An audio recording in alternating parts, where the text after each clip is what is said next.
You're tuned in to the loudest, craziest, most excited bunch of geeks and nerds on this side of the planet. Commentary, views, news, and reviews of the latest to the greatest of all things pop culture.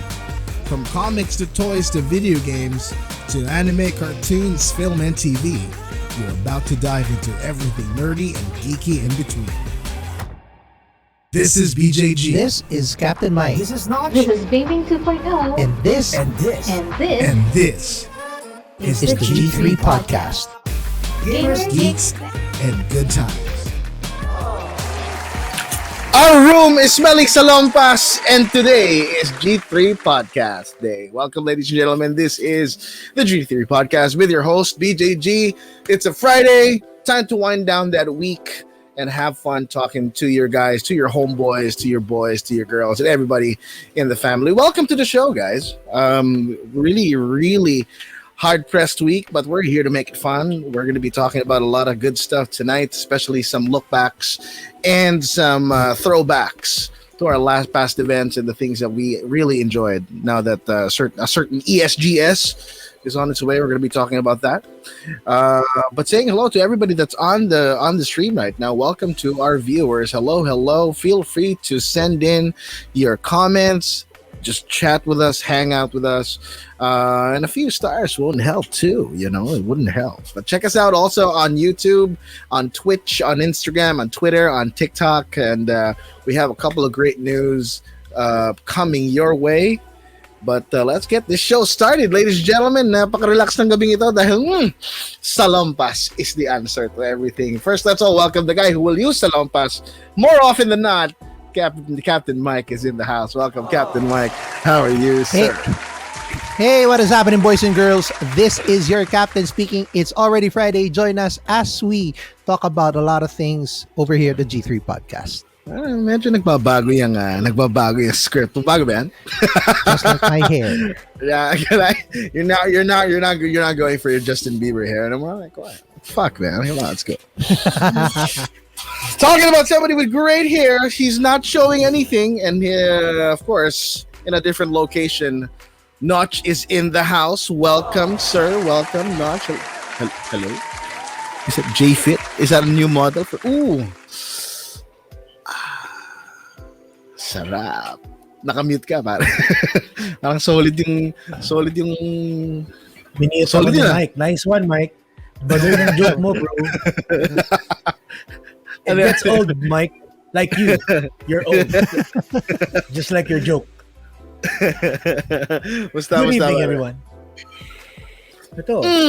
Dahil kilag ng ating nose natin. Yan.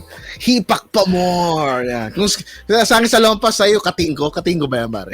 Katingko, baka naman. Tiger Balm ata yan eh. Tiger Balm. Panahon mo talaga yun. Pero okay na rin katingko. Suabe. Speaking of suabe at nakakap din. Yeah. Bangang na bangag. Sige, bangang na bangag. Asan ang balbas mo, Chino? Sabi ni Almond. Well, wala na. Digital. Nag-ahit ako, bro. Ito, wala nang ahit. Sigurado ito, walang kahit-ahit. Palits. Bring it down, baby. What's up, man? How's it going, bro? Pogi. What's going, bro? Ano yun? Ang lakas mga zoomer nito. Diba? Hello, everyone on the podcast and everyone who's watching right now. It's a very good Friday. Bigla. It is. Nalimutan kong 8 o'clock na. Naglilinis ako ng bahay ng pagong ko. Yeah, mga we have a chores. really good episode today. Mahirap talaga pag marami pang pag-zoo yung bahay mo eh. Laruan na. May livestock pa. No? Livestock. Yabang mo lang. Yabang mo. Di ko talaga Speaking of those, wala na akong magawa eh. Speaking of those who keep people as livestock, the very sexy, the very tall, the very voluptuous, my friend Rene Cruz Jr. What is up, livestock? Yeah. What is up, ladies? Ba't umalis yung palit so pumasok ako? Gabi yun may pinuntan lang. May ginawa lang. Alam niyo ba kung ano yung slogan ni Rene? Ano? Alam niyo. Ano? Pangkambingan ang lambingan. Ayos ah. Tama-tama, nasa Cavite ako. Maraming kambing dito. Sorry. Weird. Weird, man. I wanted to chime in. Salon Pass kay BJ. Ano yan? Katingin ko ba rin sa'yo, Noch? I actually have been very, very partial to Salon Pass gel. It comes in gel form. Solid siya. I'm actually covered in it right now. So, best. Sanay ka sa gel forms, no? Gel. Mga pampatulas. Yeah. Ano ba? Nagpalit ng t-shirt. Nagpalit ng t-shirt. Ba't ka nun? Baduy. Okay na kanina. Ano nangyari pa rin? Nangyari, Bish. Ano na ba? Yung damit ko basa pa eh. Grabe. Speaking of basa at hindi na magpalit ng t-shirt, my lovely brother, Trickster, is in the house. Bago yata ang t-shirt. Yes. Bago to. Mali na naman ako. Pagpasok pa lang. Cats. Ano yan? Farts? Cats. Cats. Yeah. Farts. Farts. Yan ang... My God. Mga bagong ligo, mga bagong palit ng damit. Eto, hindi magbabago. Eto, labas-pasok. Eto pa rin. Everybody's... Ito yung pangalan niya. General Tuna in the house. Wait. Let's go! Kin Emgyong. I'm sorry, ano yung Kyunemgyong? You know what it Malaki din ba yan na ano?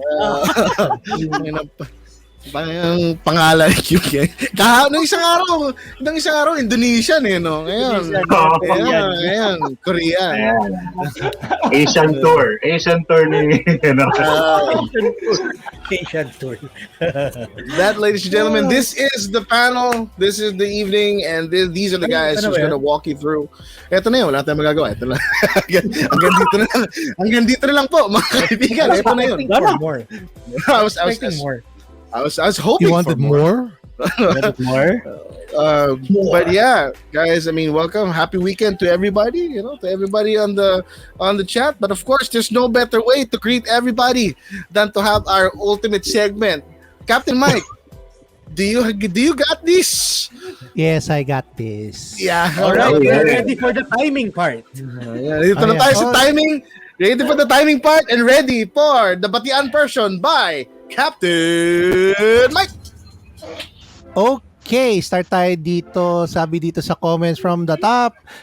Jackie Medallion, sabi niya, happy happy stream from Jack Camera. Sabi ni Stanley, yun nakasulat dito eh. Sabi ni Stanley Yusida, sir, notify. Siyempre, tinanong ni Almond dito kung asa na daw ang balbas mo, Chino. Namiss niya ata. So, sabi ni Stanley, 2021, bro. Friday's Friday. Hello sa mga viewers. Don't forget to like and follow our page for podcast, gaming, news, and nerdy stuff. Also, follow our social media accounts. Nandyan yan sa pin comments. Jem Calimoso says, Yono. I love you, sabi M. Ni Almond, I miss you, M. Sabi ni Almond dito, that's so 2021. Felix Ackerman, sabi niya mo sa mga igop. Yeah. Sabi ni Jem Calimoso, Epicasen roll on Suabe. Sabi rin ni Rafi dito, excited na for the ESGS 2022. So, swabe, ha? At sabi ni Almond dito, lakas makamama ni Chino. Sabi ni Stanley, let's go! And yun nga ang shoutout niya. Shoutout Yuan Kirby Navarro, happy birthday bro. And that is it. Ang huli dito, pahabol lang. Paing Alonso, magandang gabi ho. And that is it, Mike, my friend. Hindi ganyan pagbasa dyan. What? Ano yan? Magandang gabi. Ho! Thundercat News.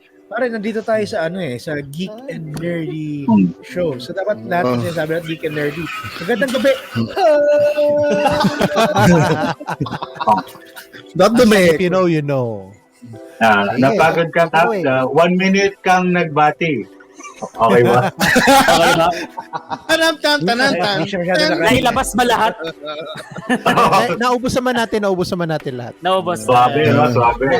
Pero may challenge si Almond sa'yo eh. Sabi niya, gusto niya maging kaboses mo si Inday Garuta eh. So hello mga kaibigan! Ano yung Garuta? Yung ginawa mo, Oscar the Grouch. Bakit galit? Akala ko kukumatsing eh. Pero ito na, sabi rin ni Almond dito, ewan ko, confirm lang natin, Chino daw, mukhang good shit yan, Chino. Kanina ka pa pala. Ito ang good shit, pare. Only balls. Ano yan? Teka, ano yung nasa tuktok niyan? Parang galing sa brown cow ata yung dulo niyan, ha? Lahat ng references natin luma, no? Inday Garutay, Brown Cow. Walang bago. Mga young generation na tulad ko, hindi ko talaga naiintindihan. Hindi ako nakaka-relate. Sorry, guys. Ano yung bago? Sorry. Yung hook ni Mike. Guys, may zoomer, ha? May zoomers. May zoomer tayo dito, guys. Young generation cannot relate. Sasagyo. Sorry, may boomer kasi tayo. Saan ba yan? Ayan, yung captain. Only efficacent oil touches my skin. Mga pinanganak ng ano yan, ng hilot. Yan. Wala pang Sebo de Macho. Sebo de Macho meron, kaso na ano ba tong podcast na to? Bakit Geek and Pop Culture? Geek and Pop Culture. Lahat liniment. Mamaya kakwento ni Jazz yung gout niya. Grabe.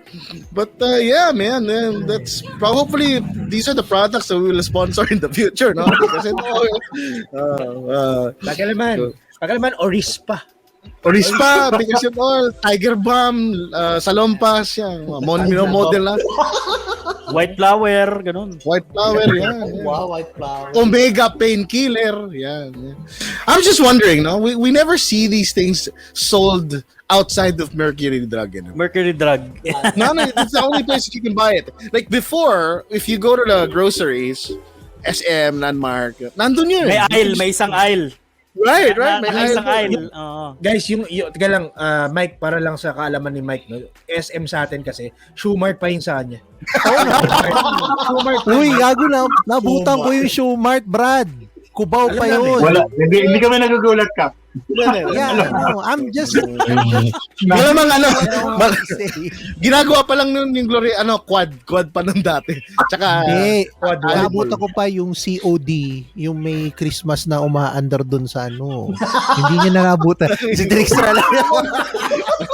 Grabe. What? Oh my God. So, nalilito na si Jack. You know. Pinakabata rito. Pinakabata di ako makarelate eh. So, I'm sorry. Sorry. Abot ka rin dyan. Abot ka rin dyan, pare. We'll put you up to speed in a bit.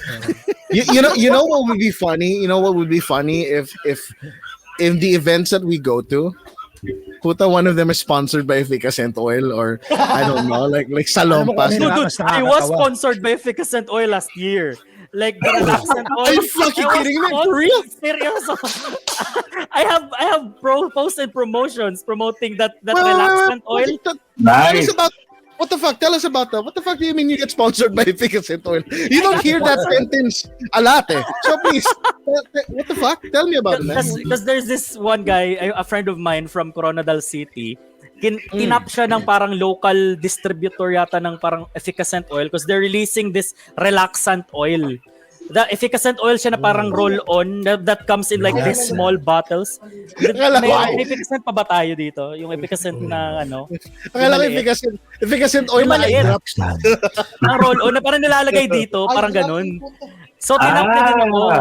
Sabi naghahanap doon na magpo-promote. And shit you not, they gave me this goodie bag of Efficacent Oil. So you got Efficacent Oil swag? Was that what swag?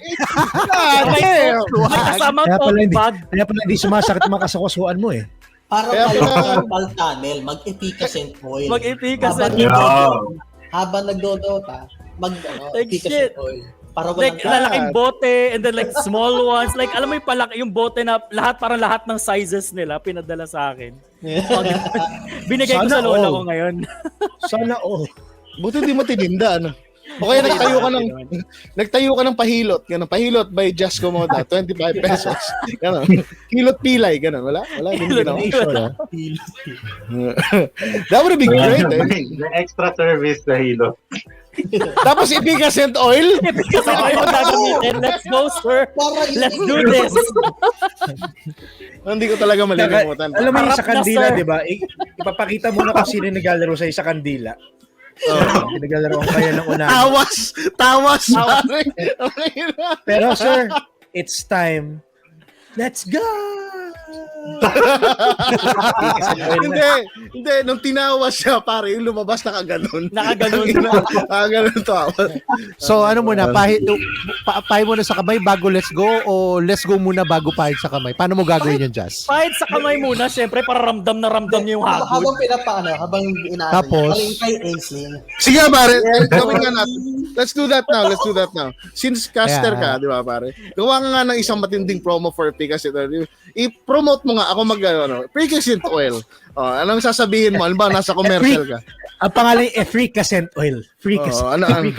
Halimbawa, sige, General, in 3, 2, what is your action? Efficacent Oil.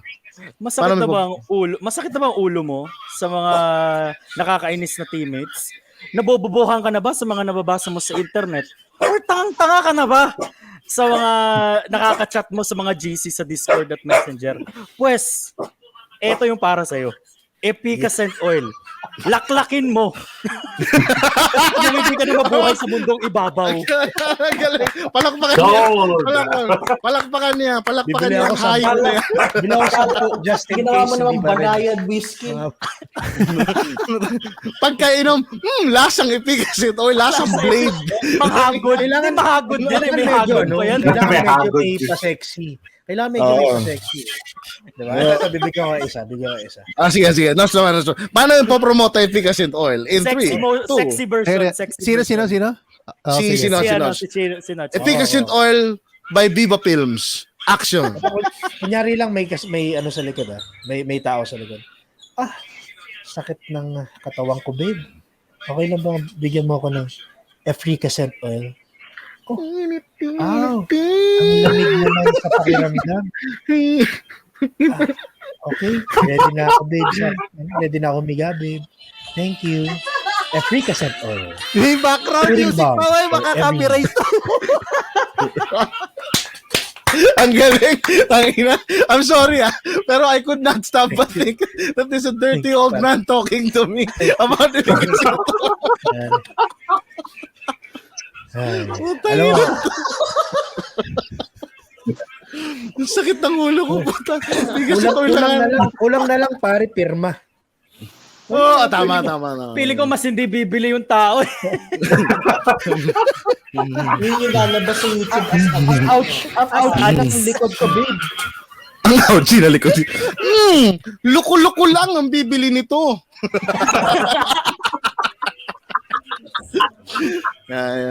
Kaya kayo mga kaibigan, kung gusto niyo may mga produkto kayo, may mga homemade sili ba kayo dyan, may mga products ba kayo, may mga try to send it over to the G3 podcast and we'll promote it for you for free. Yun nga lang, hindi mapipili kung sinong gagawa. Sino mag-ano?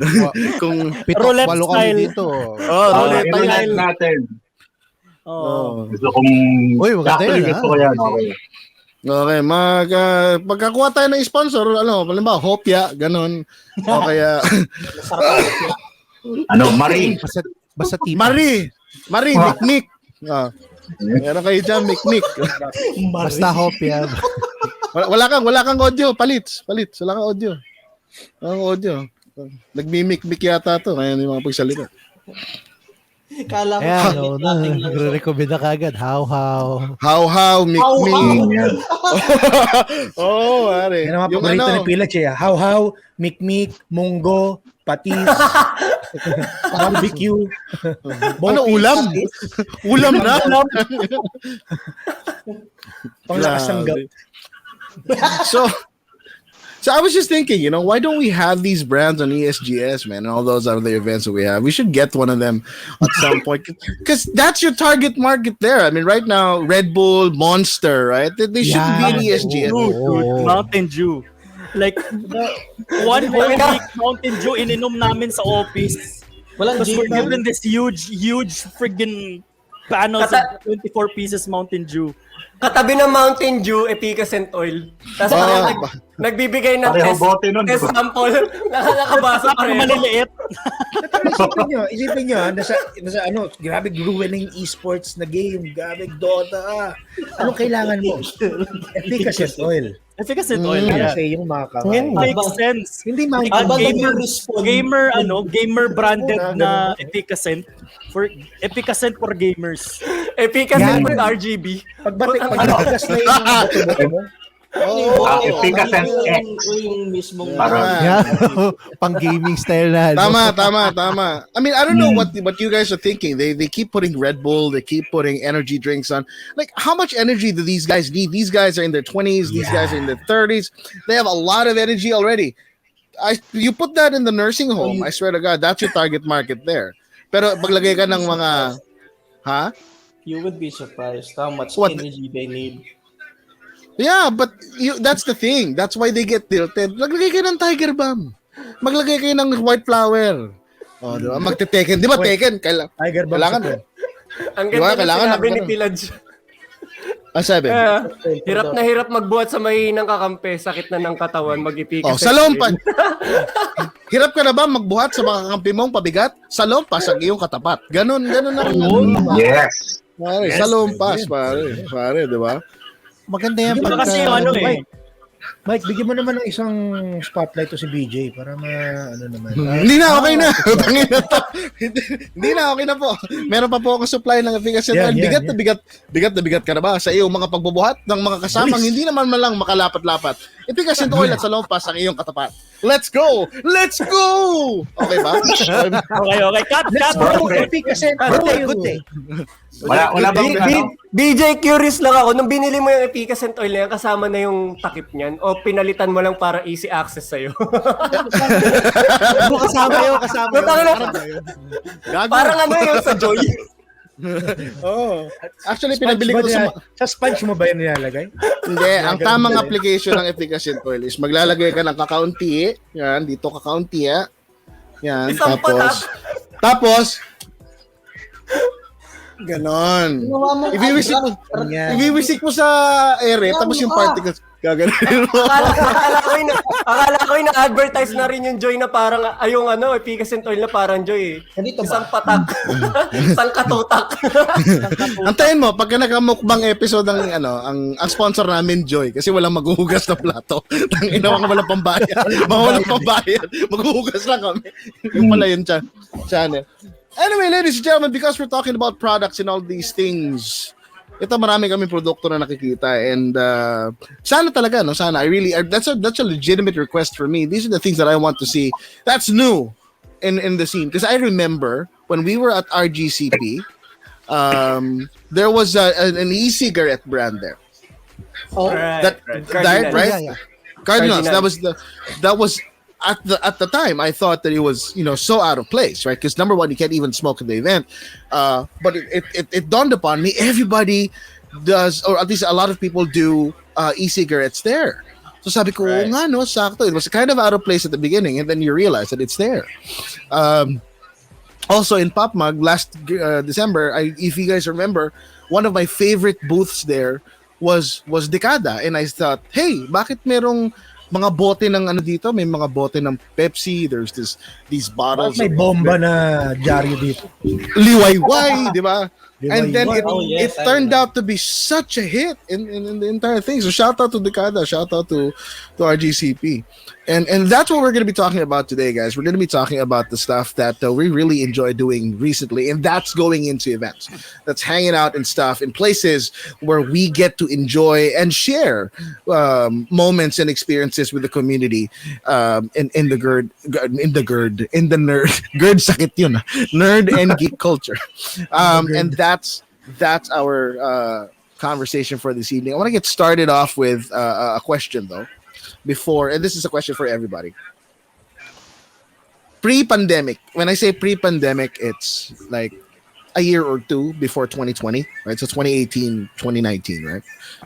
What's a memorable thing that you guys experienced something that you kind of not just saw, but you kind of got yourself involved in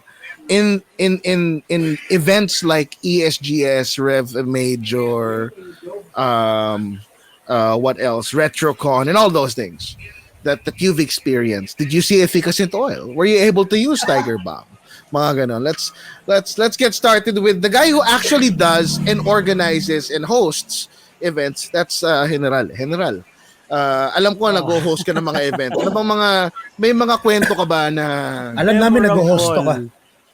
Hosto? I mean, literal hosto yan. Hosto. Here's the thing. Bigote pa lang. I guess memorable is me getting sick for one whole week for hosting all of the events back in November 2019 or October 2019. I was just dead right after that. So that was ESGS, Predator League, TNC Cup, and then yung parang concert nila Kong. So, and then I realized like I really want to go to events as a con goer and not as part of the event. Kasi gusto ko enjoyin yung event. Because being part of the event, you need to be there. Conquest, hindi ko masyado na-enjoy. I enjoyed my last 3 hours nung parang last day, nakapag-ikot-ikot kami. But that's it. So, kumbaga, kung you ask me about my experience sa event, it's just my experience on where I'm standing. Like, stage, booth, yun lang. It's work. It's work. Yeah, that's the memorable part. It's work. And getting sick right after. So wait, how did you get sick? Like what happened? Like it all ran like in one day, or no. It all ran in the entire month. Like all weekends of the month was filled, and then nagkakas din kami weekdays no time na yon. So oh wow, that just basically killed me right after. Like I was sick for one whole week. So next time, don't do events for one whole month. Like, shit. Noted. Thank you for letting me know. Noted po, sir. Okay. Ito. Medyo recent to eh. Let's move the question to somebody who's hasn't had an event in a long time. Palits, ikaw ba pare? I mean, I want to ask you. Like, you haven't been here for a while, but you did have that event in the collectors meet, the swap meet. What the collectors meet? Swap meet, right? Swap meet here. Yeah. Awesome. So what was that about? And we wanted to. We could have gone there if we could. Pero how different is that from the events here in the Philippines? Before nung nandyan pa sa Pilipinas talaga, I was a heavy reseller tsaka part ng hobby. So I was doing different cons. I was part of the first toy con actually. So may booth kami doon. And then it's totally different here, I guess. Sobrang diyan kasi talagang community, you will see things that they are selling. Ito number one difference. Sa Pilipinas sobrang mura magbenta. When you see cons, you will see products that are so cheap that you just couldn't resist buying it. Dito medyo mahal, highly commercialized. For example, yung Comic Con dito sa Abu Dhabi. When I went there, the ticket is just expensive. Mostly cosplayers are going and highly commercialized yung event. So wala masyadong highlight ng mga communities. That's why when we did the Sandbox Swap Meet with my friends, puro hobbyist kami. Puro kami members ng iba't ibang community. So we did it around the community itself. So we invited different community leaders like Hot Wheels, Magic the Gathering, toy collectors, NBA, all avenues of hobby collecting. We invited. It was so much fun. Our estimate footfall was around 600 people, which we didn't expect for a first-time event. And an event with only 20 tables. It was really small and we had a lot of footfall. That's why the second swap meet is about to happen on October 1, guys. Promote ko lang habang nandito ba. Nice. So yeah, it's a totally different experience dyan sa Pilipinas, and that's something that I miss, the community bonding. When you go there, lahat ng group magmi-meet, magkikita-kita kayo ng mga nakaka-chat mo sa Facebook lang. Nice.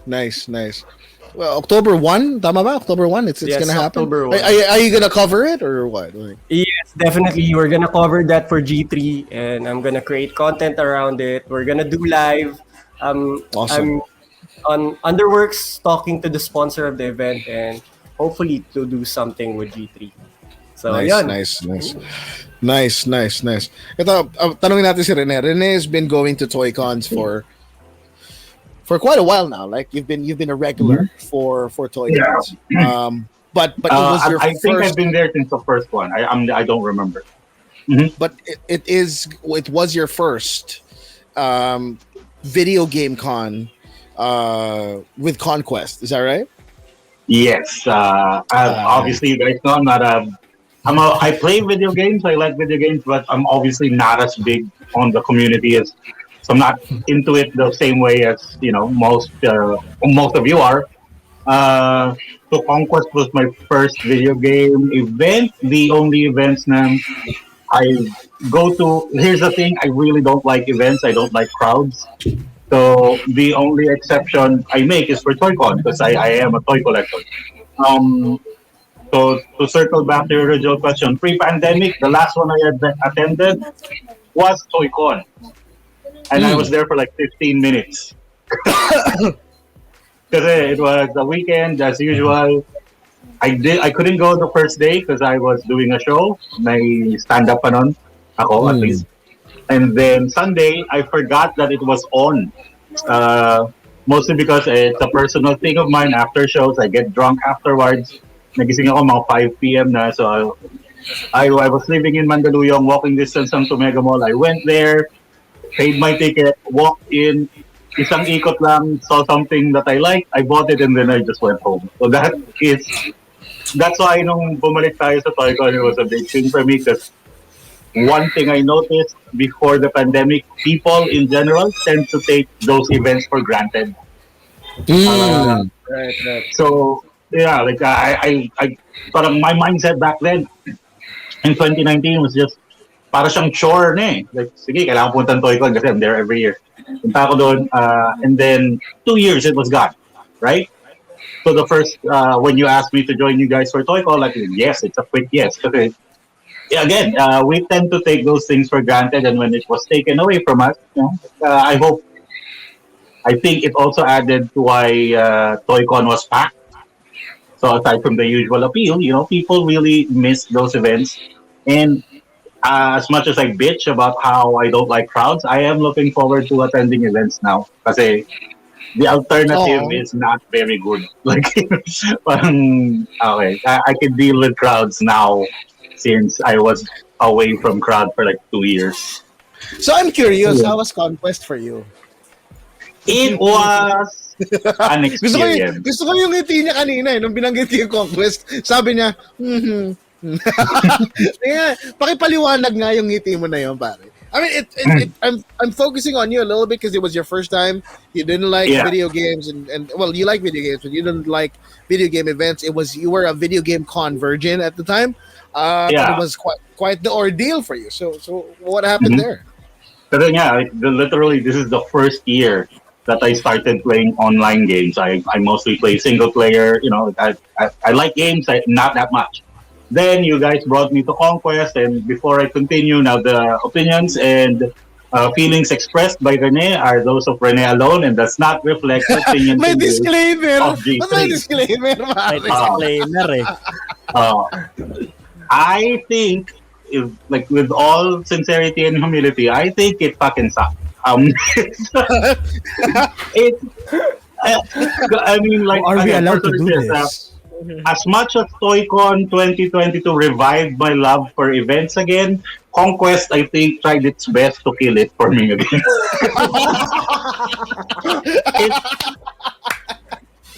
A very honest review from Rene. That's very honest. Like, okay. I mean, like, very honest. And these are things that we didn't post in our videos that we showed, but it took us forever to get in, which was something I wasn't expecting since the tickets are pre-sold. So I would assume... You can say that again. No, I would assume that there would be, like a better system. Again, even though I'm not a big a fan of video games as you guys are, I'm still a lifelong video game player. I went in, it didn't seem like a video game event. There were people selling shit that I didn't view as, a nerd thing. What, The like, people in said, What's one example for someone that's not been there? There was, I think there was a Gcash booth, Why? and I don't know. So that was weird for me. Of course, I enjoyed General's booth where Noch and I got to play the thing. I told this several times. I enjoyed the second level better because there were tabletop, and I'm a tabletop guy. There's a big gaming section, but I also found it, like we were talking about this last night. As a lifelong player, I do appreciate retro gaming, and there was a section for retro gaming. It wasn't even lit, like literally lit, not it wasn't. There are no It lights. was dark. And I told you guys last night, I only found out about the retro gaming section because I stumbled into it. Kasi sobrang daming tao, parang I saw a place, may space, doon muna ako tatambay in between takes. Punta ako doon, putang ina, retro gaming pala, parang okay. And there was a guy who was nice enough to approach me for himself, gusto niyo po maglaro. Like that, for me, doesn't happen in conventions because normally you have to fight other people to get your chance, di ba? Yeah. At the very least, line up, Yeah. So there was this guy walking around trying to get people to play these games. And again, it's a gaming convention. That should have been one of the highlights because this is history of gaming. So it was very, personal opinion ko na it fucking sucked. That's my personal opinion. But an objective take with this is that it's a little underwhelming. For me, I think... If you don't call it as a gaming convention, what it is? Kasi hindi namin ma-visualize eh. What kind of convention was it for you? For you. What kind of convention is it? I often, during several times of that weekend, I just viewed it as a way for parents to get their kids to dress up and, Man, you suck, man. What's wrong with you? Man? No. It's a cosplay convention. Yeah, More like I don't know. Parang, I mean, it's true with ToyCon. The cosplay is also a big part of it. But I think the majority of the people there, if you would look at where the crowds are gathered, it's usually where the cosplay things are. There's a Tekken tournament, very few people. Mortal Kombat thing, very few people. Pero yun nga, tapos, and this is gonna be, again, may disclaimer naman ako sa bisa. There was a stage there. I don't remember what it was for. I don't know if it was Kumo or something. Basta maingay yung host. And there were like, 4 stages at the same time, and they're all fighting for attention, so they're all screaming. I think it's in the second floor. I think that's the second floor stages. No, I think it's the But first sa one. baba, yung sa near the first entrance floor. when you come in. I think that's Rumble Royale. That Rumble Royale. I think so. Near, Yeah. Was near. The first one, yeah. Yeah, the first Yeah. few. Tapos parang again, with all due respect, parang perya kasi na parang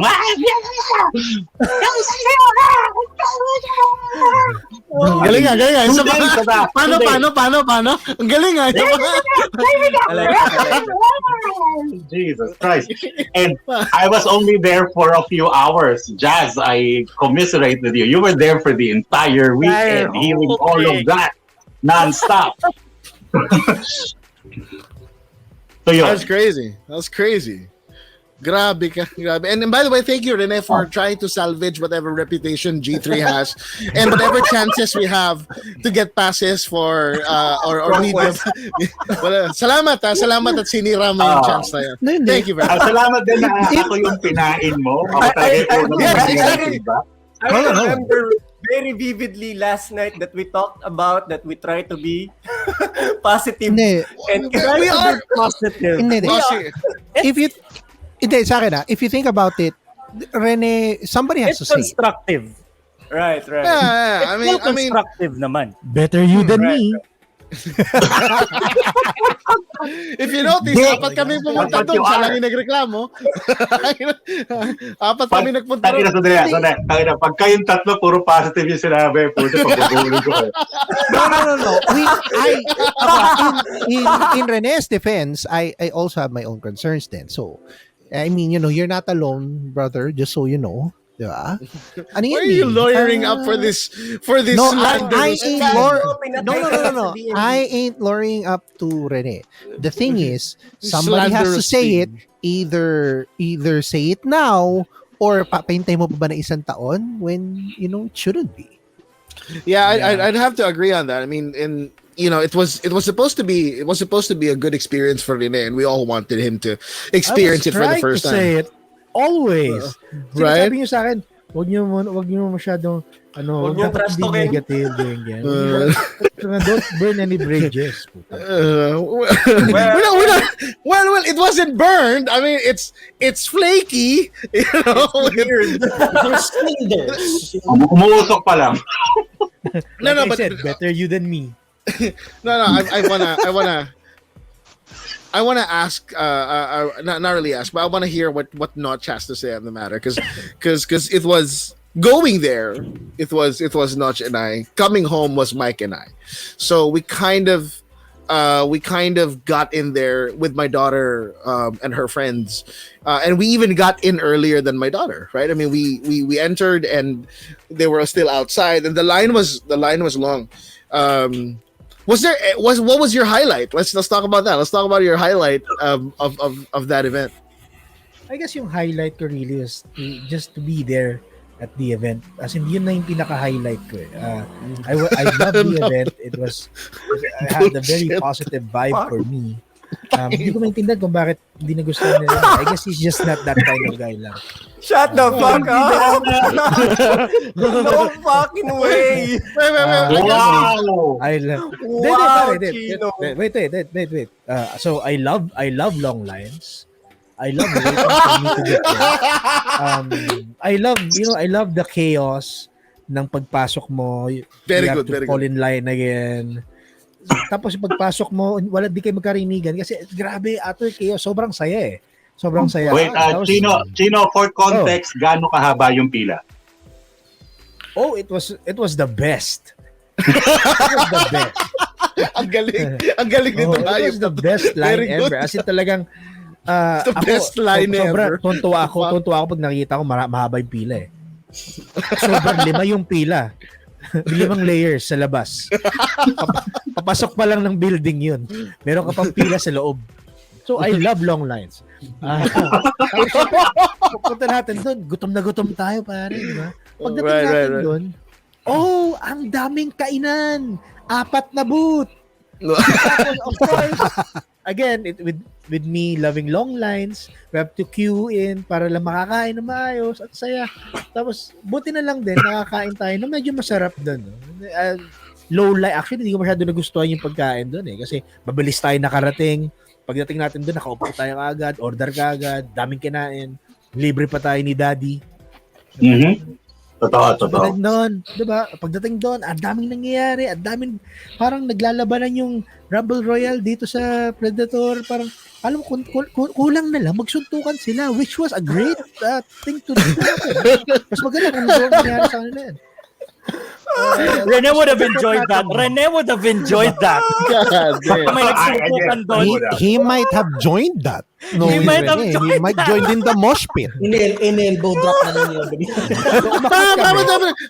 Ako din, sali ako! So, umakyat kami dun sa second floor. It seemed very boring. Tabletop, retro games, tapos yung mga toys doon, medyo boring eh. The greater part of the event was downstairs. Doon talaga. Pagpasok mo, sa pagkain, lahat. Sobrang galing. Ang ganda ng paggagawa. Merong graphic of sarcasm. Sarcasm. I just like to say sa mga organizers ng Conquest, please, i-continue nyo pa yung ginagawa nyo. I mean, you are helping everyone with all these promises of of great experiences. Grabe talaga. As in, sana gumawa pa kayo ng gumawa ng events. Pero, ilo-ilo na lang. Sa ilo-ilo na lang. Huwag na kayo pumunta dito sa Manila. Here's the Famas Awards goes to being part of the event and being close to the organizers. I ain't gonna talk shit about them because basically, I didn't talk shit. Akad Arena organized Conquest. All right, so okay. If I don't know. So, did any of you stop by and listen to the talks that happened? Yeah, we were actually. No, walang sarcasm. Walang sarcasm. The talks were great kasi at least yun. Ito, walang sarcasm to. At least yun, it was organized better than, the entire event itself. So, inamin niya lahat na sinabi niya kanina. Sarcasm. Wait, pero ang iniisip ko lang kasi doon is ang sayang lang kasi yung mga upuan nagiging pahingahan na lang ng mga tao. Right. Yes. Great. I actually saw half of the people attending those talks pumunta lang doon just to eat. Yeah. Parang doon na sila umupo para kumain. Diba?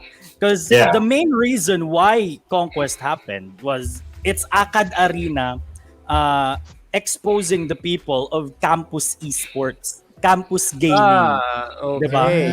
So that was the theme. The Valorant tournaments there was actually esports UAAP. Oh, okay. That's the thing. Yeah, it's a collegiate league for esports. Okay. And the other things that you mentioned, the other things na ayaw ni Rene, for me, was their way, to please the fans. It's to please other con-goers because there's been a drought of cons, diba? Like, di tayo nagka-con for almost 2 years or more than 2 years, diba? Like, they opened the floodgate and like, do whatever the shit you want. Have fun. That's your definition of fun. Get stepped on by cosplayers for some reason. Let me follow on the floor. Let me follow up on that yung sinabi ni Jazz. I think kasi nakita ko din yung mga reklamo, especially sa mga gamer community. Even with RGCP boys, I will not name names, but they're really gamers. Yeah, but you dropped the entire fucking community. Thank you very much. I just want to say this kasi here's the thing. The organizers definitely has a lot of cost. So I think that's the reason why they marketed it as actually it's not even a gaming event. It's more of a fan event kasi they invited names to get con-goers like Kade. Kaide was there and for Genshin voice Impact. actors for Genshin Impact. They promoted the event as a pop culture event. That's the thing. Yeah. But the most advertising that they placed on the Facebook and other online advertising were just Kade. Like, di ba? Yun lang yung Valorant players, the international streamers. I mean, yung promotion mo is a pop culture event. It's supposed to be a pop culture event. Ngayon, let's say, I understand, of course. Yung sinasabi ni Jazz na it was really for the collegiate esports. That the team should follow suit. Kasi kung ako nalaman ko yun, tapos expectations. I'm on the same page as you guys that I would hate the same event. Like the same thing that I said about Comic-Con dito when it happened in Abu Dhabi. It's highly commercialized. They need to make some money back with the event. That's why they have to do this kind of things that's totally offshoot dun sa target market nila, which actually doesn't make sense. So I did not hate the event. I did not just have the time to walk around and observe the things that you observe. Agree. I'm going to tell you this much. The marketing worked. The way that they marketed the event worked tremendously because it did bring a lot of people. Had they called it Fan Fest though, from a marketing perspective, had they called it Fan Fest, that would have alleviated a lot of things. Or gamitin nila yung collegiate esports. Para I don't know. I was interested in the con. I was interested if it was a bow. That's it. What you were interested in? I was interested in Bao. I heard she was coming, but Yeah, the VTubers and the YouTube personalities were there. So if you called it Fan Fest, that would have worked because that kind of like split the audience. Now, enough ruining G3's potential collaborative experiences and networks. Let's. May isa pa ako sasabihin. Wait, may isa pa ako sasabihin. Hindi pa tayo tapos. Patay na tayo. Sige, Hindi. Ito lang. Kasi ang gusto ko yung sinabi ni Jazz kasi it's going to be a different thing kung sinabi mo talaga kung ano yung purpose mo for the event. Now, if it's a fan fest, yes, okay. If it's a cosplay event, which became a cosplay event, so okay. If it's something that should be very educational, dapat yung highlight nila was ACAD. And not, and not cosplays and dapat hindi na sila humingi ng 15,000 pesos for a VIP para lang makilala mo sila kaya day ng 15 to 30 minutes. Well, may NFT kasama yung VIP. Yun pa. And I hear FT kasama. A lot of them. That NFT is a public rare one. That's another thing. Sinabi sa atin yun, it's also a lot of free stuff, right? Like a lot. By the way, it was advertised as like Axicon, like Philippine Axicon as well. Right, because it's a huge Web3 con too. So, as a con goer, as a participant who went in there to experience it, it was at least one thing that we all said today will boil down to one thing. It was hella confusing as to what it was. There's a lot of things happening. Correct, right? There's a lot of things happening. Yeah. And we went in there with the wrong kind of mindset as to what to expect. And that's, I guess that's important. I think it's very important that you condition the mind of the people who would go there. For example, REVMajor. No, I mean that's the thing. And like after you guys went to the event, you all tried to undersell it to me, and I don't know the context. Like maybe you just didn't like it. Baka kaya tinawag na conquest. Because it's a lot of cons in one. Cons in one. Right. I think that's the case. That's why it's called conquest, because there's a lot of con in it, and then you have to look around. Just one whole event. Again, right. There's a lot of reasons kung bakit hindi ko siya nagustuhan. Pero if you're going to hold a multiple convention in one event, then order will have to be, there has to be order. So kung gagawin mo yon, kailangan hiwa-hiwalay sila. Diba? It has to be that. Yeah, that makes sense. To be a specific location. Like a Web3 area. Yeah. Like right. Cosplay area. Yeah. Exactly. I mean, this is esports area, like a fan fest or like the Alam mo kung sino gumawa niyan? Yeah. ESGS. Yeah, ESGS did. Yeah. ESGS did that. Right. I remember Josh and I were at our very first ESGS in 2018. It was just 2018, right? Noong una tayong pumunta. And we had nothing. We don't know what it was about. It was our first time. We kind of have an idea of who's gonna be there because we kind of covered the event. We did a vlog. I have a list of people to look for.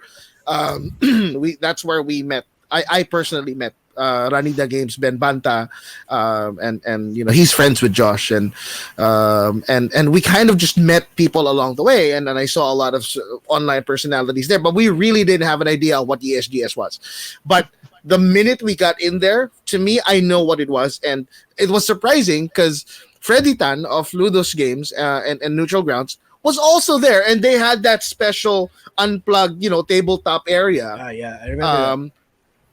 But it's not empty. Like a lot of people are there too. And he to quote what he said, you would think that it's counterintuitive to bring tabletop to an electronic gaming summit. But everybody was there. Berlin Manalaysay was there. He launched his card game there. And there were different sections, and it kind of made sense to me. I don't know about Josh. Like what was your experience the first time we went in 2018? And then the next time we went in 2019. I no. Only I went to 2019. I was dressed up as Akuma like an idiot. But what about you? What was your first 2018 experience and how was it?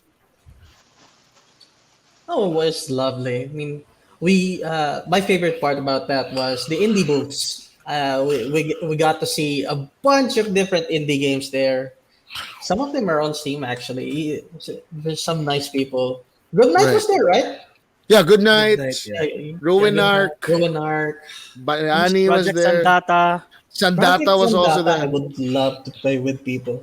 But the problem is I don't want to go to the Discord just to play with people. I want to play it with randoms. Oh, yeah. Maybe we should play. Anyway.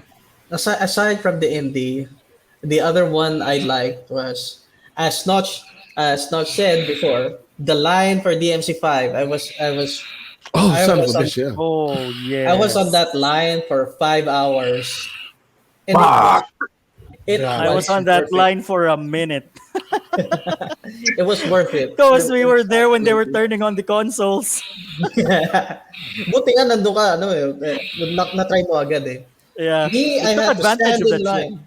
Stand in line for for 5 hours by the entrance, I think, right next to the Resident Evil 2 booth. Since I only had time to try one, I immediately went for DMC5 because I am more of a fan of DMC. Aside from that, the games booth were actually pretty nice. Like they had Dragon Ball Fighter C there. Yeah. We have the unfortunate Marvel vs. Capcom Infinite. Fun game, but yung pandidiri niya sa MVCI unfair. Tayo na, talaga. Elitistang elitista. The shit they did with it was just so disappointing. And of course, there's also the surprising tabletop section, as he mentioned. Right. And you knew, if you notice, he mentioned sections. Diba? Yeah, Parang sections. it was well placed. The entire thing, there were no places where there aren't any people. Every area was populated. There's everything, everyone is doing something somewhere. Alam niyo yung kwento ko sa inyo noon, yung pinapager ko na siya. Yun eh. Yun yung hayop na araw na yun. It was day 2 of ESGS, buong maghapon ako nag-aantay, hinahanap na ng magulang ko. BJ, nasa ng kapatid mo? Hindi ko alam. So kinukurot ka na ba? Nasa ng kapatid mo? Hindi ko alam. And this is me, I think in Akuma outfit. Hinahanap ko siya. A grown-ass man in an Akuma outfit. Getting scolded by his parents. BJ, sabi ng mama, I love you mama. Nagbigay ng 5 kilong baboy ngayon yan. Tumawa siya, BJ, nasa ang kapatid mo? Kayo pa hinahanap. So you're looking around at this short Akuma guy with red hair. Ma, hindi ko alam, ma. Hindi ko po alam talaga. Teka, hanapin ko po. And then, for some reason, the costume makes it a lot better. I know, right? The mental picture of that. Akuma is trying to apologize to his mom, and he finally walks up to the booth, right, to the customer service. Akuma, very worried, hello, pwede po magpa-page ng kapatid kong nawawala. Ilang taon na yung kapatid niyo pong bata? 27 po. Tapos yung tingin sa akin, the booth was looking at, the lady was looking at me. Siguro sa loob niya, Are you fucking serious? Are you kidding? 27 years old? Opo. Papa-page ko lang po. Ito po yung message. Oh. And then out of nowhere, there's a fucking whisper on my left ear. Asks me, sinong nawawala? Pagtingin ko siya, parang tago to. I have a question. This was 2018. That was 2018. Yeah. 2018. So may cell phones na lahat ng tao. What happened? He's not answering. Walang signal. Wala akong signal sa event. I don't know why. So the line, okay, so you guys know that line, right? You've been to 2018, at least you've seen it, right? There's this long line of DMC and RE next to each other. They're all sitting down, they're tired. I would walk past the line, both sides and middle, 3 times, once every hour. there is no way he did not see a red-haired bastard walking around. Oh, I did. I just chose to ignore you. There you go. So after all this time, walang You're ginawa. still doing something, okay? Save You're this expecting clip. thinking like, look at this This is true. idiot looking for me. And I was like, I have my phone. Yung mukha ko, sabi ko, look at this idiot. I'm gonna Joshua, take this sumagot as ka. long. Uy, Sumagot ka, just tama Joshua. yan, ha? That's what kind of tricks would say. Look at this. Nah, look at this idiot. And he's Look at probably sitting down on this bastard, looking at me, probably wondering, sino kaya tinatawagan? Yeah, And I'm assuming ikaw lang yung naka-Akuma costume on that I day. was the only Akuma costume there. There's So a very Ryu, hard to miss. right? There's a Ryu, right? I saw a Mokujin, right? But there's only one Akuma.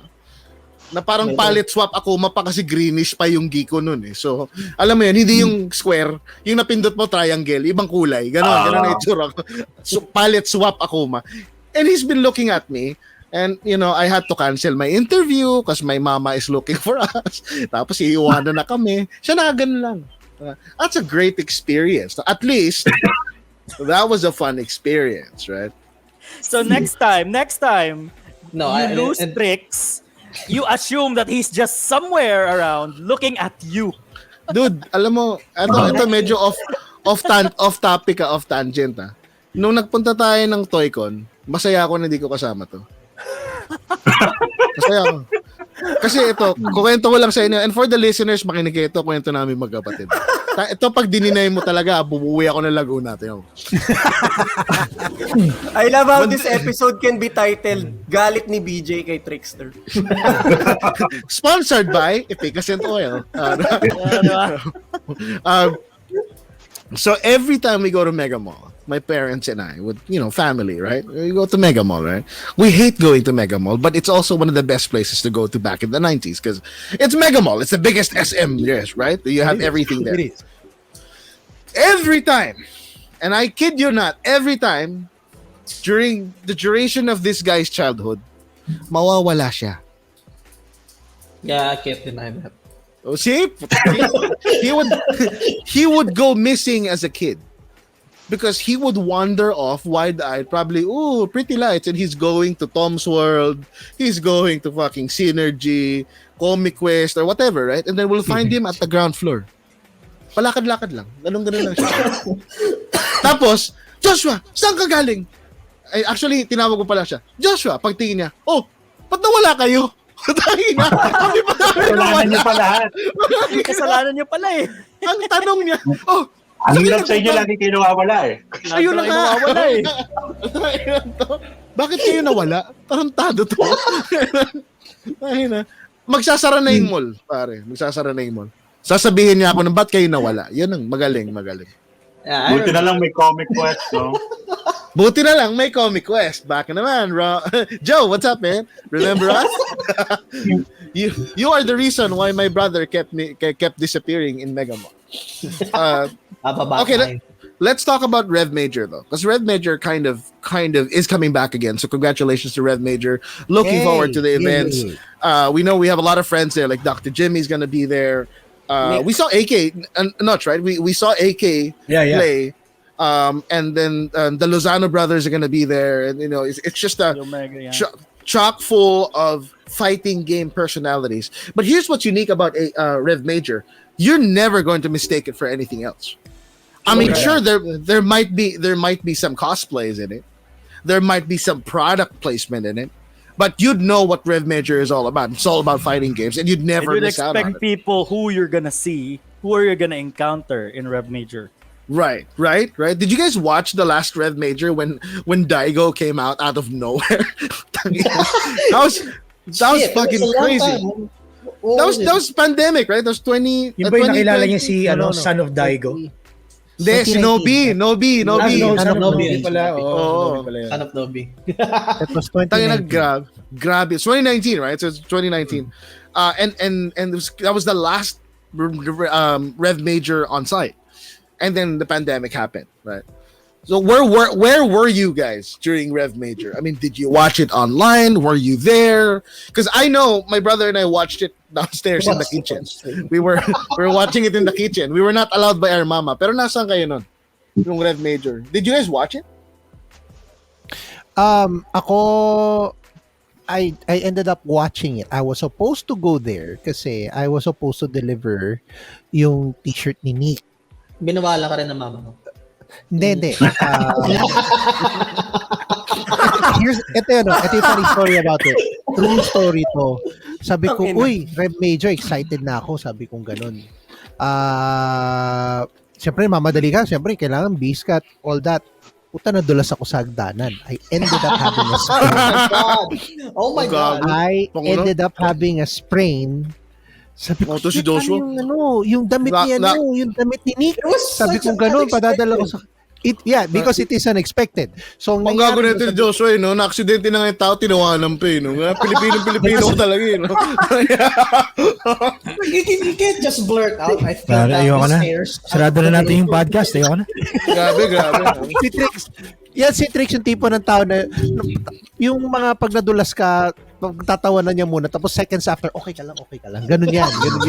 That's okay ka lang? Kasi, okay ka lang. Isa pa nga ulitin mo, nakakatawa eh. Okay, anyway, so you ended up watching it. You didn't deliver the shirt. So I ended up watching it, tapos napadala ko via Grab. That same day, sabi ko, Grab deliver na lang. Nakuha naman ni Nick.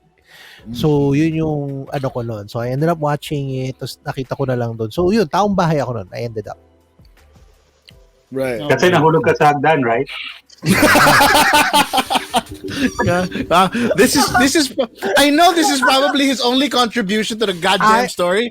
I was supposed to make memories dun sa REVMajor, pero that's you made memories at home. I ended up. Right. What caused the fall anyway? Did you sprain an ankle? Do you even remember? Oy, sakto si Nick. Nick is here. May-mention ka pa lang namin, Nick. Hi, Nick. We're talking behind your back. Hello. No, yan si Nick. So, Sinisiraan ka ni Captain Mike. Nagkaroon ako ng sprain, nadulas ako noon. Kakamadali ko kasi may stairs here at home, spiral eh. You know the 80 spiral? Yung pababa. Hindi. Yung stairs ko noon kasi is, yung bakal, yung lumang, pa talaga na spiral staircase. So, kakababa kong gano'n, kakamadali ko. Nadulas talaga ako kasi basa yung pa ako noon eh. Every additional piece of information makes it funnier. So bakit mo funnier? Yes. Ayoko na sabihin yung details. Paano nabasa ang paa mo sa hagdan pababa? Paano yun? Bagong ligo siguro. Bagong ligo. Yeah. Wait, so bagong ligo ka. So nalaglag ka sa hagdan, nakatapis ka lang. Let's not even get there. I don't wanna add that. Okay lang. Mike, bakit kasi nagpa-install ka ng bar para pag naglalakad, dahan-dahan ka lang. So, alam namin, hindi mo kayang bumaba ng mag-isa yun. Kailangan na ni Mike yung assistant sa hagdan, yung automatic, yung upo na lang sa... Ay, gago din. Hindi, ang problema spiral yan. Yung sa Casper.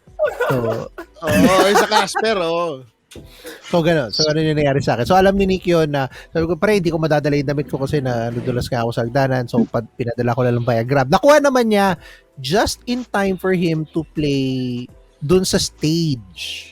Yun yung memorable moment dun eh. Nag-compete si Nick dun mismo sa stage. Na, I forgot kung sino yung kalaban niya nun. Pero, nasuot niya yung t-shirt. So, yun yung ano ko dun. Right. So, memorable event for you guys. I mean, I know Palitz hasn't been to a lot, as opposed to Jazz almost dying for doing a full run for the month. But what would be your most memorable event that you've been in, regardless of how long it has been or how recent it was, that you really enjoyed your time, that you really had fun in the event? Because that's what it's all about, ladies and gentlemen. I mean, ESGS 2022, that's made by Gary F. Concepts. They're making a comeback this year, and it's making quite the news online because ESGS is ESGS, man. I mean, a lot of our online celebrities, when I was still a fan of these guys when they were streaming, they're all going there. On the other hand, REVMajor is making a comeback post-pandemic, and fighting games are coming back to the scene. And without you knowing it, fighting games, the community behind fighting games in the Philippines is pretty strong and pretty huge and pretty long-lasting. It's a huge thing. And these two events are happening this year again, so we want to celebrate that by throwing around some memories that we think what the event should be and what were the best things about those events that we wanted to add. So let's start it off with Noch this time. Noch, what's your favorite event, and what did you like about it? And what is something that you would like to expect if it does come back again this year? No more sarcasm, please. Please. So you're talking about the events that we've been to this year? No, not just this year. Like the best event for you overall that you've attended so far. Okay. I actually have two na masasabi kong paborito ko talaga. One was, of course, yung Retro Gaming Expo back in 2018, I think. 2019. Kasi in Fisher Mall. In Fisher Mall. Sobrang solid nung event na yun. Everyone was out there. I was still part of Game ako noon, so lahat ng mga viewers namin, they were there to meet us. Nagkaroon kami ng tournament noon, and sobrang laking space for selling. May tabletop section, may gaming section, and it was a great event. Another event that I really love. Actually, I'm really excited for ESGS. No, kasi it's one thing eh. Yung sinasabi ko nga is order, di ba? When you have an event as big as ESGS, for example, you have to at least have some order with it. Yung ToyCon this year, walang order yun. Pero it was a good event nonetheless. With ESGS in the past years na pumunta ako sa ESGS kasi ang ganda lagi nung layout ng floor plan. Kahit magkakatapatan yung mga booths, mga stages, hindi sila nagkakasapawan. I actually remember 2019, si Jazz yung nag-host noon sa Tier 1 booth. And ang naalala ko, halos katapat nila yung booth ng Rumble Royale. And naglalabanan yung fans ng Tier 1 at yung Rumble Royale. As nagsisigaw sila. Pero it was all for good fun. Right. So they were really hyping up the place, and all in all, naging maganda yung result nung ginawa ng Tier 1 and Rumble Royale noon, that they really gave life to everything. So yeah, definitely SGS and yung Retro Gaming Expo, or RGCP related events talaga is ano talaga yun eh, 100% sobrang goods talaga. Right. So for you, it's RGCP and ESGS. Which year? 2018? 2018 yun sa'yo? 2019? 2018 and 2019. Okay. Sige.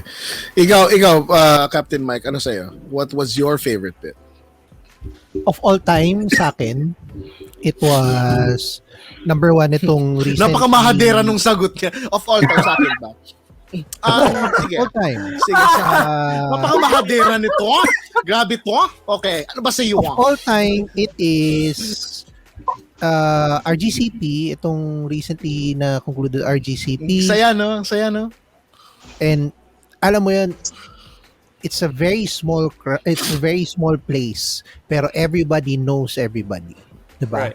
Good vibes talaga. Pagpasok mo pa lang, alam mo kaagad na, talaga dito, tingnan mo tong mga na to. Kahit hindi nila kahit yung dadaan ka lang, they wait for you to ask a question at ready sila kagad sumagot, which is very, very nice. Second is yung first ESGS ko, which was in 2019. Kasi alam mo yun, I get to meet the personalities I wanted to meet. I was there Friday and Saturday. Tapos parang napagod ako, hindi na ako na gano'n ng Sunday noon eh. I was supposed to be in ESGS noong 2018, but I still have work back then, and my boss did not allow me to go kasi I have shift nung Friday and Saturday, and was so tired, hindi na ako nakapunta nung Sunday. So that yun sa akin. Nice. Akala ko di ka pinayagan. Hindi ako pinayagan ng ano nun kasi ng mama mo. ang usually my shift is ang day of Saturday, Sunday. Actually, my mom is very supportive na naglalabas na ako ng bahay noon. She was encouraging me to go out and explore. Oh no! Wait! Oh no, I see Joshua in you. So, hindi ka naglalabas ng bahay? That's Joshua now! Oo. Kasi, oh my God! Well, yeah, that's another story we will have to save. Pero, sige. 2018, may Friday dapat, hanggang man dito Friday lang ako noon, pero last minute, hindi ko pinayagan mag-leave, pinapasok ako ng Friday, Saturday. So hindi ako natuloy ng 2018. 2019 was fun kasi nakilala ko yung akala ko noon suplado na BJ Ganayo, tapos yung wala mukha mo, magkakilala na tayo. Tarantado ko. Siyempre game ako, nakilala ko sila doon. I mean, yung mga other personalities, inikot ko talaga sila na sabi ko, bago pa tayo magkita sa 2019, magkakilala na tayo. Diba? Yes, excited ako noon. Si BJ ang sinasabi ko noon. Ayop ka! Bakit? Magkasama tayo sa Bayani launch. Ano ba? Tapos, sabi ko, may checklist na kagad ako noon. Kailangan makilala ko yung personalities. Hindi ko nakausap si Jazz noon kasi he was busy hosting. Ay, artista si Jazz kasi. Oo naman. When you say Jazz Kumoda. Hindi ko siya makausap doon kasi alam mo yun, daming tao nakapaligid. Jazz Kumoda yan. So, siguro ang highlight ko noon was I tried sumubok ako pumila dun sa mga booth, try to be,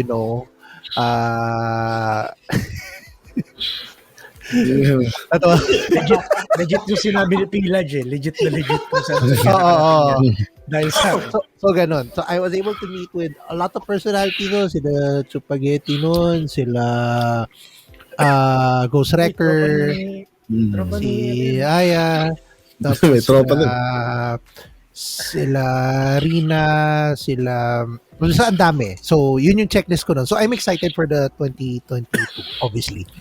So yeah, cool. This is Joshua. We've been together in events quite almost every single time that I went. You were there almost. Which one was your favorite? Aside from ESGS, there is one small local unknown event that I went to here. Okay. It was sponsored by, I think it was PC Express sponsored the thing. They were doing a small showcase of their products, of course. And a small booth, they were doing a Tekken tournament. We just got back from Japan back then, so we stopped by your place, diba? Tapos umuwi kami. So we decided to go to our SM, just to relax a bit before go home. So I didn't expect that event at all. So I considered entering that Tekken tournament since Geeks just came out. But then out of a little bit to the left of the tournament was a small booth by Ranida Games. So dito ka na nag-dominate ng Bayani. No, not yet. This is a good story. You gotta listen to this shit. This is a great story. Go ahead. So I saw that, like, this looks familiar. Why does it look familiar? So I checked it out, and it was Bayani. I recalled it because one time on Facebook, I saw someone making a concept of a fighting game based on historical figures from our country, right? Sila Jose Rizal. This actually, so iniisip ko, this actually came to fruit. Let's try it out. So talagang umupo ako. Can I test it out? And Boss Ben was there personally, and played a few matches with me. And this was very rough early. But the very first, they were testing it out. They were beta shitting the thing, right? So, talagang may binder pa sila for move list. So I stayed there for the entire I stayed there for the entire mall hours, just sitting there studying the thing. Which is, I'm sure, also during the time that they were looking for him kasi nawawala na naman siya. Anyway, go ahead. Hindi naman, actually, hindi naman. Like, so, Medyo lang. So, kasi sila mama, they went to Starbucks, just had a coffee. They needed their coffee. So, while they were having their coffee, I checked out the booth, and people were coming in. People I don't know, and people from Ranida Games themselves. Just played a few matches with me. I was intrigued by how they did the characters. Emilio Aguinaldo was hype for me because he turned into a robot back then. and after that, he gave me his calling his business card, since I was the few who actually paid attention to their booth. The next day I came back. So doon ako nagsawa makipag-usap kay Boss while discussing about their games.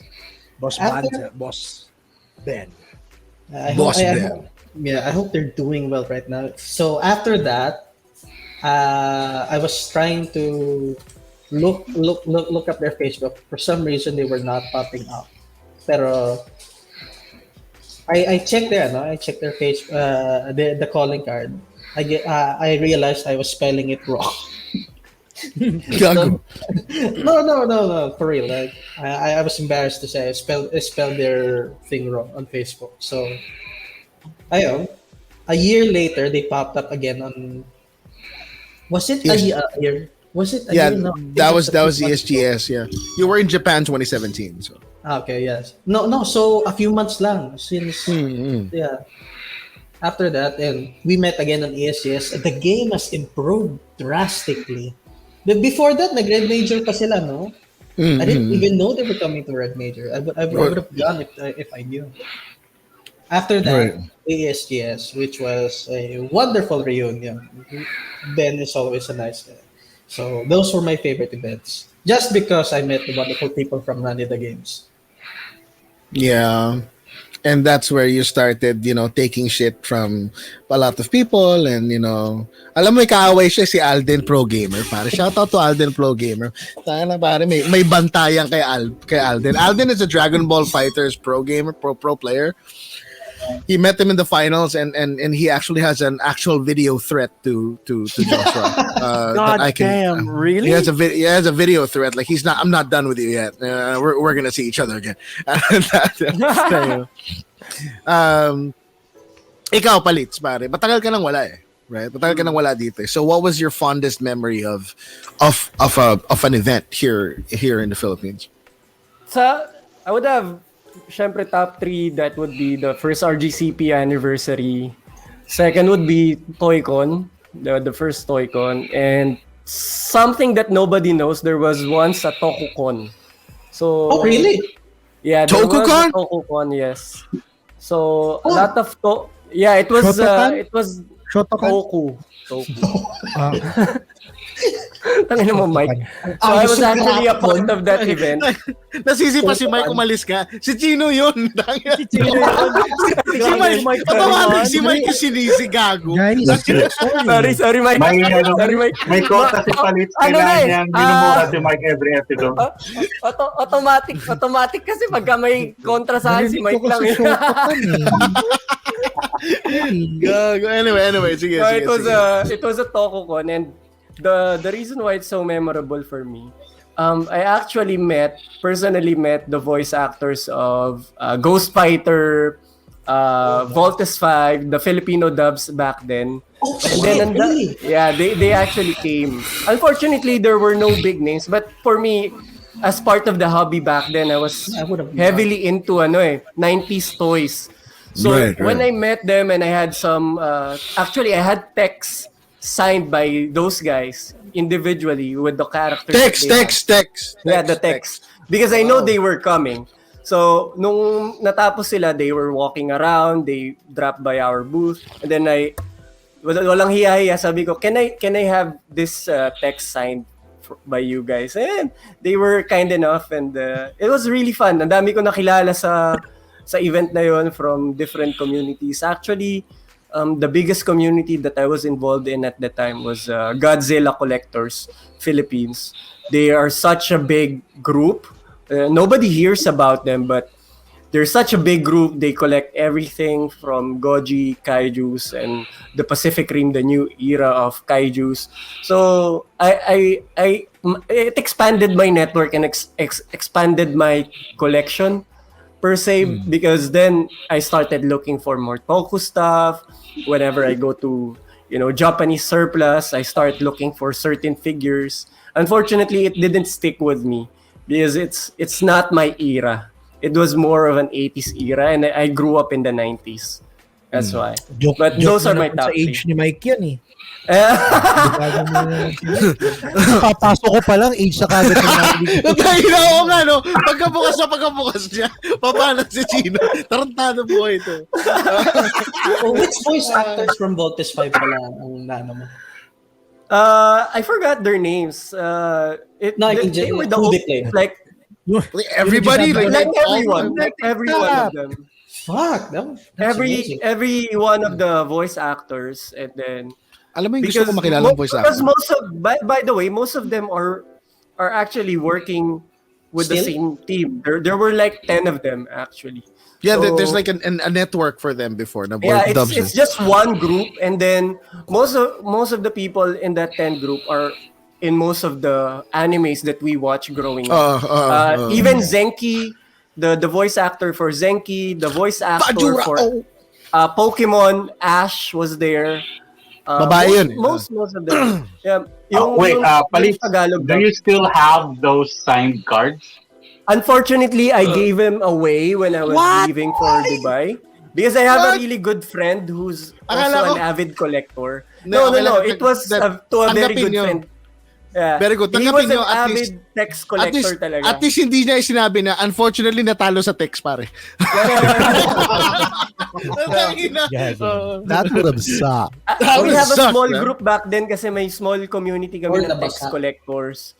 And then he wasn't able to go to that event. So nung sinabi niya na I really wanted some of my text to be signed, unfortunately hindi siya makapunta kasi may medical emergency siya. So I said, you know what? Before I leave, I'll leave you all my text collection. Instead of, selling it and someone will just... Kasi hindi na-appreciate yung text eh. Most people would just keep it in stash. Yeah. Siya talagang complete. He has all the dehumidifier. He has stacks of it. He completes all text. Talagang kami yung nag-bond sa text. We started collecting right after I graduated in college. I met him. He sold me a G.I. Joe figure from the 70s, the Matchbox G.I. Joe figures that not a lot of people know. Most G.I. Joe figures are the big ones, right? So he actually sold me the Matchbox ones, which I was collecting at the time. And then we talked, and then there it went. We started the group of text collectors. Nice. Did you get the voice actor for Steve to shout the Voltes 5?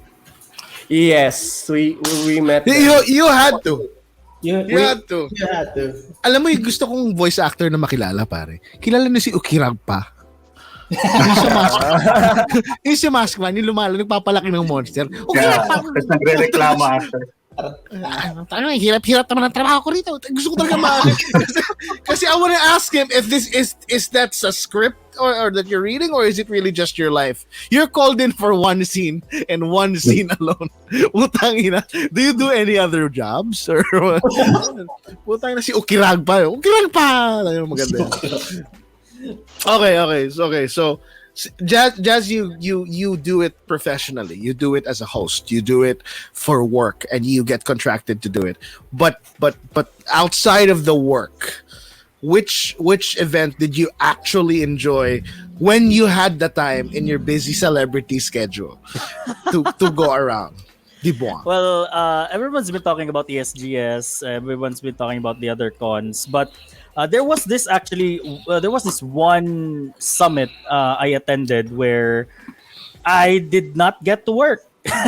But this was a closed outdoor event for Facebook Gaming. So this was Facebook Gaming Creator Summit. And mind you, I was there due to a technicality. And the event was supposed to be a convention of like the top 100 or 200 Facebook gaming streamers. So like there was no way in hell I was one of the top 200. Because Wow. like I was there due to technicality because I was part of Wombo and Kuya Nick has his own thing, so they have to send one, so they sent me. So I really enjoyed the event. I got to meet a lot of people na hindi ko pa talaga nakikilala. I got to meet like people from Vietnam, people from tier 1 what you call this? What place was that? Tier 1 Malaysia. I got to meet people from Singapore, Thailand. It was really fun. There were talks, there were food, sobrang dami. And then there was this one thing I remembered in that summit was may mga namimigay nung parang radio auto translator thing, right? Binibigay nila dun sa mga taga-ibang bansa. And as I entered the entrance, this guy hands me this thing, the translator device, and he thought I was Malaysian for some reason. It's like no, I don't need this.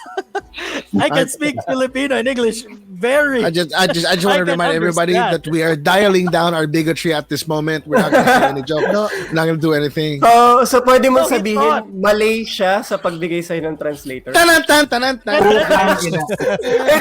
just sitting there. It's just waiting. Oh my God, natatawa ako doon sa joke. Quack. Dad joke. I'm a dad. I have the pass. Guys.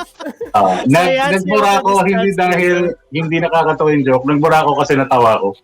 So, I hate myself for laughing at that.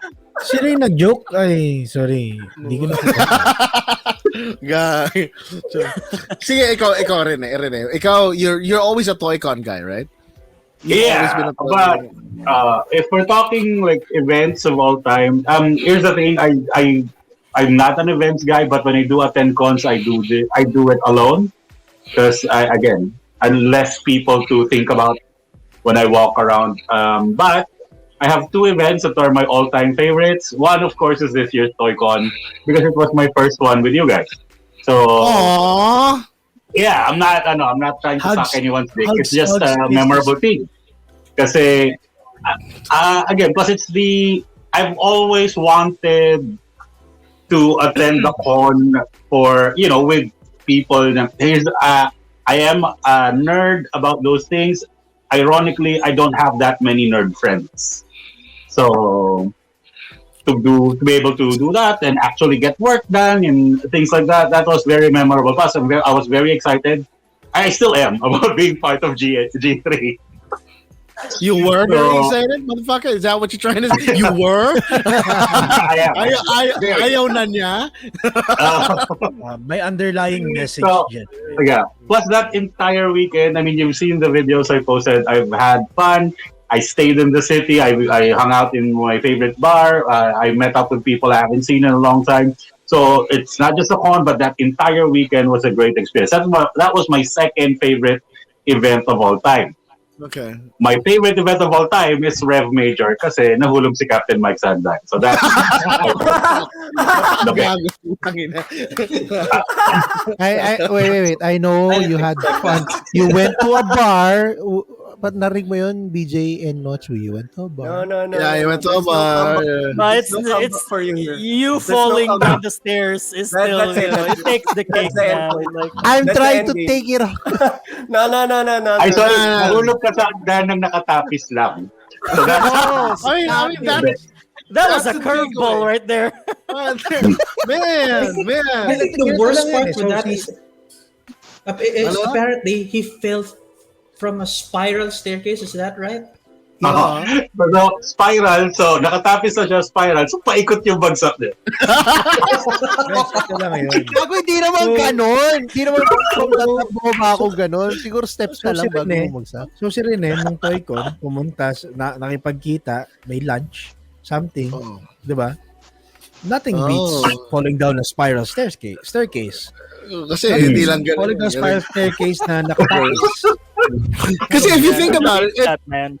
if you just think about the physics of the entire thing, you would be falling feet first, and the tapis would be, there's wind, it's gonna go up a little bit, right? Right. And then you could just imagine him trying to hold on to the rails, but it was spiral, so he would look like he was dancing on a pole. Like that. God damn. That's weird na nahulog ka from top to bottom na naka-spiral staircase. Hindi. And Na lang yun. And you were actually going to send Nick's t-shirt that he wore on that day. Nick, if you're watching, man, you made him wear a t-shirt nang bibigay mo na nakatapis ka. Hindi, naka-package na yun bago ko bibigay kayo. Bago ka nahulog. Bago ka nahulog sa hagdan. Pero kasi naligo ka. Imagine mo, nakatapis ka ba o hindi? Nakatapis ka? Hindi. Naka-shorts na ako, no? Yan yung memory. Pare, historical revisionism is wrong. No, kaya kala Whatever. May empirical evidence ka ba? Mike, but here's the positive note. Mike risked his life to send that t-shirt, man. Right.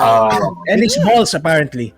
Yeah, and his future, Kasi hindi ako naniniwala na naka-shorts ka kasi sabi mo basa pa rin yung paa mo eh. How does that happen? Nakapag-shorts ka, nakapagtuyo ka na ano? Yeah. No, sir, no. Kaya ka pinapatay, I refuse yung kaya ka pinapatay sa D&D. Tingnan nyo, remember, namatay siya sa D&D ng hubot-hubad din. So, basically, Cap, bad things happen pag nakahubad ka. Don't take off your clothes. Don't do it again. Don't do it again, man. That's... It will scar your memory. No. O, sige. That is weird. But if there's one thing that I really want to have for the upcoming ESGS and REVMajors, if there's one thing that I would like to experience again, given that we have the opportunity to cover it, is that apart from the competitions, apart from the the hypes and the fan base and all that, I'd like to see more Filipino content that really deserve it. I'm not promoting Pinoy content just because for the sake of it being Pinoy. Right. That's the ultimate gag if there is, right? But number one, Project Sandata has been around for quite a while, and it's a promising game. It's just that when my brother and I tried to play it, it's very difficult to match up with other people randomly. So we need more support there. Bayani is also held. I mean, recently it was I think it was in Philippines. Oh no, GMA News Online covered Bayani and Goodnight as two of the leading Pinoy made video games out there that deserve more attention. Goodnight is being supported by a huge Filipino VTuber fan base that they already created a community around it, and even in Conquest they were there. We just didn't get to see Alex, right? So Noch and I were waiting for him at his booth, and we couldn't find him. And these Filipino led IP, like in the Comiket, the Filipino comics should be there, that are really good, that deserve a lot of support. I really hope that we do that. If we can rally towards our online fans and celebrity, the fans can rally behind online personalities like those that are featured. Maybe it's time that we actually put a spotlight to say, let's put a Bayani tournament on the main stage, right? Let's put it on the main stage, right? Just so the people can play it. They have their own booths, yes, but the main stages, they'd have to feature those things. I was very happy when they featured Berlin Manalaysay, a new toy from Toysap. Yep. It had its own stage time. That was great. It was good for ToyCon to do that. I just want REVMajor, for it being of the premier Filipino fighting game community. Let's give fighting games made by Filipinos, by Bayani in particular. Let's give it a shot. Let's put it on the main stage as a special thing. and for ESGS, let's put say Project Sandata on. Even our guys from Tactile Studios, our friends there, they've just released Mecha Blitz. That if you notice, if I don't know if it's still true nowadays, but there's only one or two guys that are on the top of the list, and that's Trickster, who's already in the either top 1, 2, 3 dominating of the player base. So let's give that a chance. Because to me, ang ganda nun pare. We'd cast it. Jazz will cast it for free, I'm sure.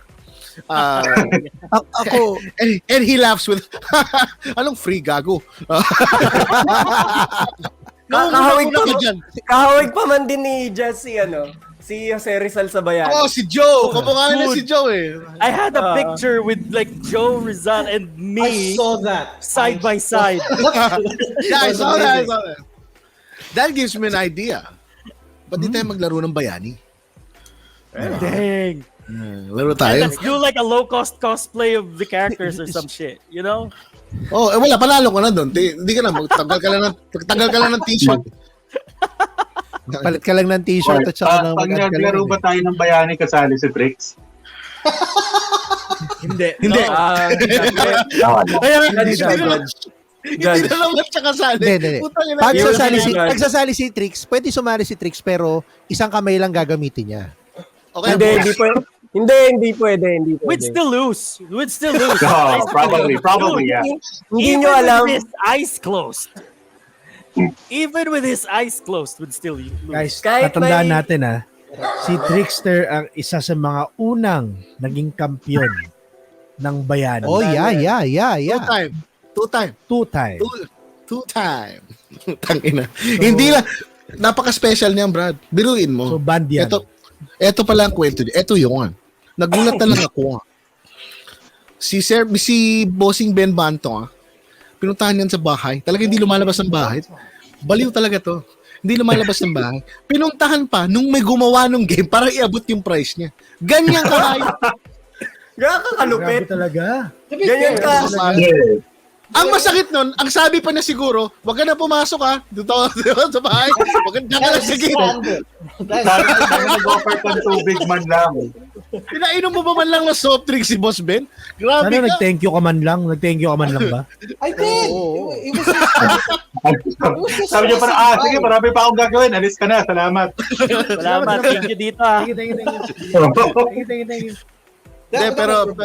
He was wait, can I just add in the conventions kasi BJ and I went to this one corner, yung indie corner. We were able to Indian.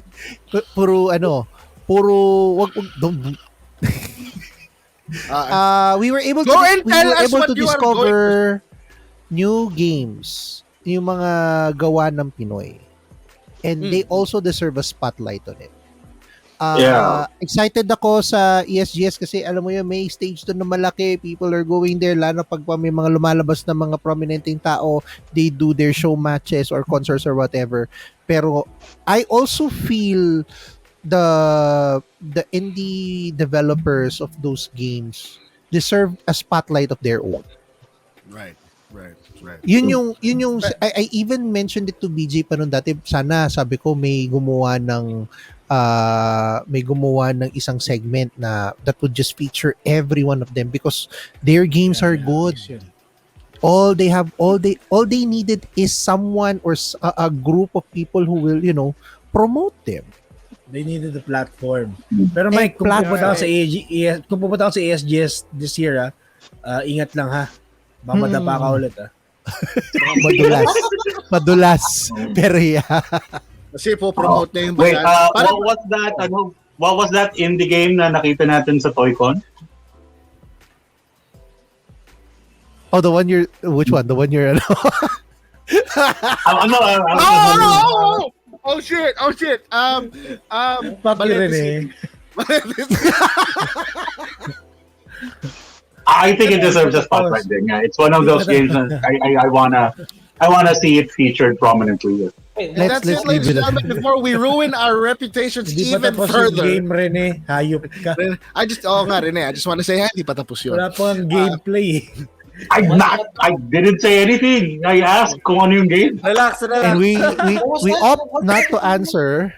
Ladies and gentlemen, that is it. We've run out of time before we ruin more of our reputation here at G. It's already an hour and 45 minutes. Thank you very much for those who are hanging. Ang hirap na dito sa G. Ang hirap na ito. Before we cancel ourselves, thank you very much for joining. Please head on over to facebook.com/gpodph. Check us out there. We also have our YouTube, which is G3 Podcast. We're on Instagram, Twitter, TikTok, and we are everywhere on the cyberspace. And maybe, just maybe, somewhere else in the next coming weeks. Wink, Let's wink. go!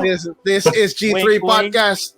This is your host, BJG. That's Captain Mike Noch, Palitz, Jazz, Josh, and of course, Rene Cruz Jr. We'll catch you next time, next Friday, 8 o'clock. Let's same time, same channel. Catch you guys soon.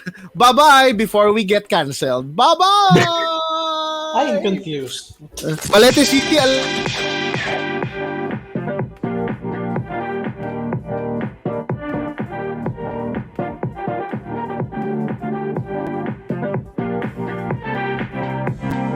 Hell, you couldn't watch too.